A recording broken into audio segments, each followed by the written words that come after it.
애프터월가 시작해 보시죠. 오늘은 다올투자증권의 이성훈 부장과 함께하겠습니다. 안녕하세요. 네, 안녕하세요. 오늘은 좀 개운하게 볼 수 있을 것 같습니다. 일단 뉴욕 증시 다우가 사상 최고치 기록하면서 분위기 좋았는데요. 어떻게 보셨어요? 일단 우리나라 증시 오늘도 좀 가볍게 좀 시작할 가능성이 크다라고 생각이 되고 있고요. 일단 그 미국과 이란 쪽에서의 긴장 완화가 이제 유가도 하락하고 어떻게 보면 이제 국제 금리까지 최근에 좀 국제 금리가 좀 많이 시장에서 지금 얘기 나와주고 있는 상황인데 국제 금리까지 하락하면서 이 기술주들이 좀 상승세를 보여줬다는 점에서 보면은 우선 시장 자체가 일단은 좀 변동성은 좀 완화되는 구조로 계속 미국 시장도 좀 가지 않을까라고 좀 생각이 좀 되고 있고요.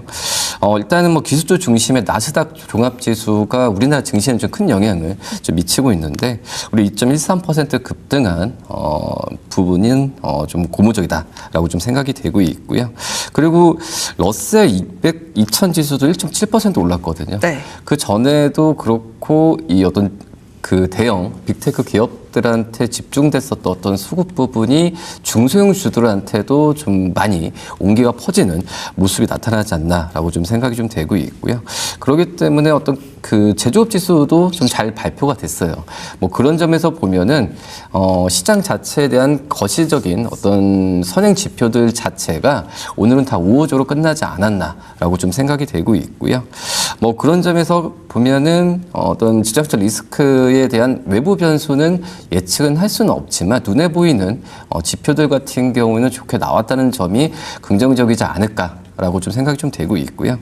근데 어떻게 보면 이 빅테크가 하이퍼스케일러 기업들의 주가만 좀 오르고 우리가 그냥 메모리 기업들 있잖아요. 네. 메모리 기업들 같은 경우 샌디스크나 엔비디아 떨어졌다고 볼 수는 없지만은 상대적으로 좀 약했던 부분 자체가 오늘 우리나라 시장에 어떤 영향을 끼칠지 한번 좀 봐야 되지 않나라고 좀 생각이 됩니다. 그러니까 미국 경기 좋고 하이퍼스케일러 돈 잘 번다 이게 되니까 전반적인 러셀 2000까지 쭉 다 끌고 올라가는 뉴욕 시장이었습니다. 하나 걸리는 게 있다면 메모리가 그걸 그만큼 따라가지 못했다라고 짚어주셨습니다. 그렇다면 일단은 전반적인 매크로 상황부터 볼 텐데 이 이야기 진짜 그만하고 싶거든요. 근데 이란 이야기를 빼놓을 수는 없습니다. 트럼프 대통령이 어쨌든 간 하겠다라고는 하는 것 같아요. 합의 서명할 마지막 기회다라고 하는데 저희 질문지에 뭐라고 써 있냐면 이번엔 믿어도 되나라고 써 있어요. 저희 작가님의 마음도 이런 것 같네요. 어떻게 보셨어요? 네, 지금 이란은 지금 가만히 있는데 오히려 좀 미국만 지금 계속 네. 또 참수라는 표현도 썼어요. 네. 참수전 마지막 기회를 해서 앵커님 말씀하신 것처럼 이제 이 이야기를 계속 하는 게 글쎄 분석을 한다는 좀 의미도 없고 또 예측을 왜 할까 할 수도 없죠. 네.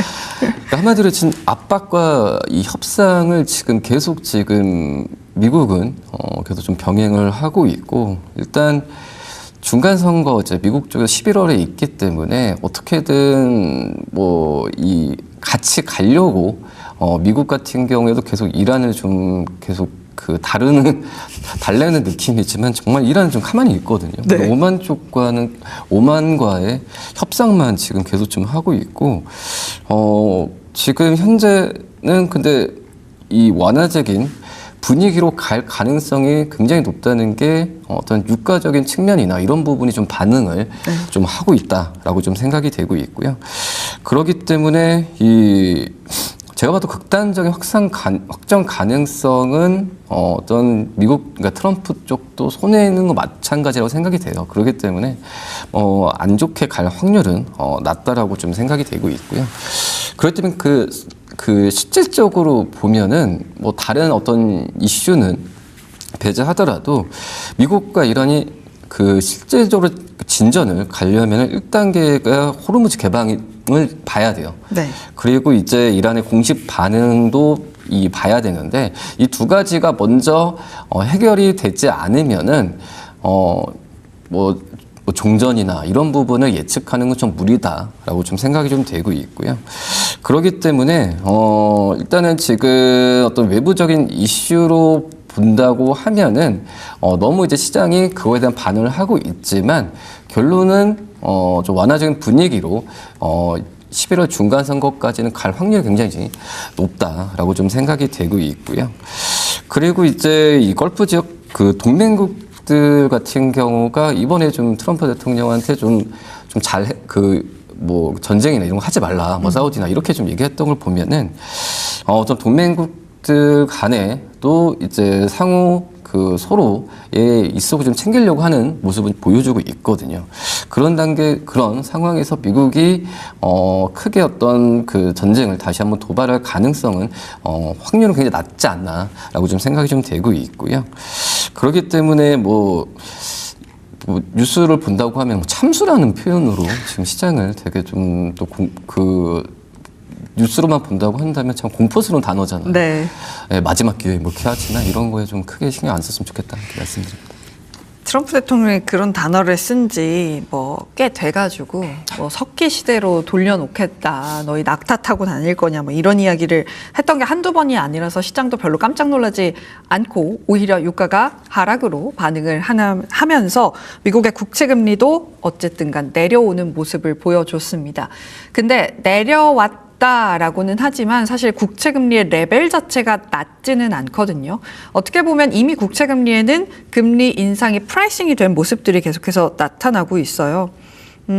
이번 주에 고용보고서도 나오고 이거저거 확인할 것들이 꽤 많을 것 같은데 국채금리의 향방은 어떻게 보세요? 일단 이 국채금리가 좀 오르는 수년째 안에서 좀 오르는 이유가 어떤 미국에 대한 경제 지표가 좀 많이 좋게 나와주는 네. 그런 상황이라고 좀 볼 수 있겠고, 그리고 이제 뭐 유가에 대한 상승 부분도 지금은 이런 부분에 좀 국채금리에 좀 반응을 하고 있다라고 좀 생각이 되고 있는데, 근데 그 트럼프 대통령은 이 국채금리가 올라가는 걸 좋아하지는 않고 있고요. 그쵸. 네, 좋아하지는 않고 있고, 향후에 본다고 하더라도 이 국채금리가 올랐을 때에 오른 이유가 미국의 좀 경제 지표가 좀 좋게 나와서 오르는 부분도 있긴 하지만, 향후에 보면은 미국의 경제에 국채금리가 올랐을 때는 뭐 주식시장도 그렇고 좋은 영향은 아니거든요.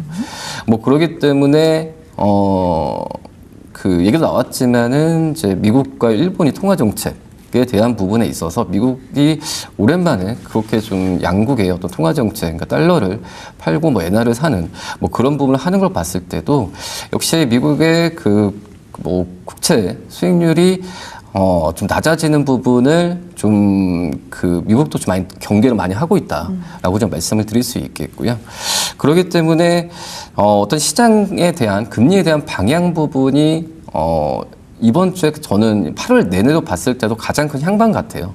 우선 지난주에 그 우리나라 시장도 그렇고 이 지난주에 메가적인 이벤트가 굉장히 좀 많았거든요. 미국의 빅테크 기업들의 실적 발표도 있었고 FOMC 회의, 그리고 우리나라 뭐 SK 하이닉스나 뭐 삼성전자 실적도 발표가 됐는데 8월 달은 그만큼의 어떤 그 8월 중반까지는 그런 이벤트가 지금 많이 보이진 않고 있거든요. 그런 점에서 이 국채 금리나 또 이제 말씀하셨듯이 미국 고용 지표 외에는 다른 어떤 외부적인 이슈를 제외하면은 큰 어떤 변동성을 일으킬 만한 이벤트는 없기 때문에 제가 봤을 때도 이 국채금리에 대한 향방이 어떤 시장 전체를 이번 주에는 다음 주까지도 작용할 가능성이 크다라고 좀 생각이 되고 있고, 역시 좀 빅테크 기업들이 주가가 오른다고 하고 있지만 결국은 이제 국채금리 오르고 또 금리가 오른다고 한다면은 이 빅테크 기업들 같은 경우가 자기 자본으로 어떤 좀 새로운 사업을 하진 않잖아요. 네. 미국의 그 은행에 돈을 빌려서 하는 사업으로 가는 그런 모습이기 때문에 역시 이자 비용이 높아지는 구조로 가게 된다고 한다면 이 빅테크 기업들의 주가에 대한 상승 여력도 제한적으로 갈 가능성이 좀 있거든요. 뭐 그렇기 때문에 이 국채 금리에 대한 부분, 뭐 오늘 좀 장 끝났을 때는 국채 금리가 그나마 좀 누그러지는 모습을 보여주었지만 이거에 대한 변동성은 시장 전체를 작용할 가능성이 좀 있지 않나. 그리고 이 말씀하셨듯이 실업률 이 뭐 7월 달에 한 4.8%에 대한 부분의 기준선을 보면서 좀 예측하는 게 맞지 않나라고 좀 판단됩니다. 네, 일단은 10년물 국채 금리가 떨어졌음에도 불구하고 4.684, 그리고 엔달러 환율 생각보다 시원하긴 안 떨어지네요. 155엔까지 좀 갔으면 좋겠는데 현재도 157엔 지나가면서 아직까지는 조금 더 살펴봐야 하는 상황. 이번 주에 졸트와 고용 보고서가 나오기 때문에 이것들이 좀 국채 금리에 우호적인 영향을 줄 수 있을지 함께 체크해 보도록 하겠습니다.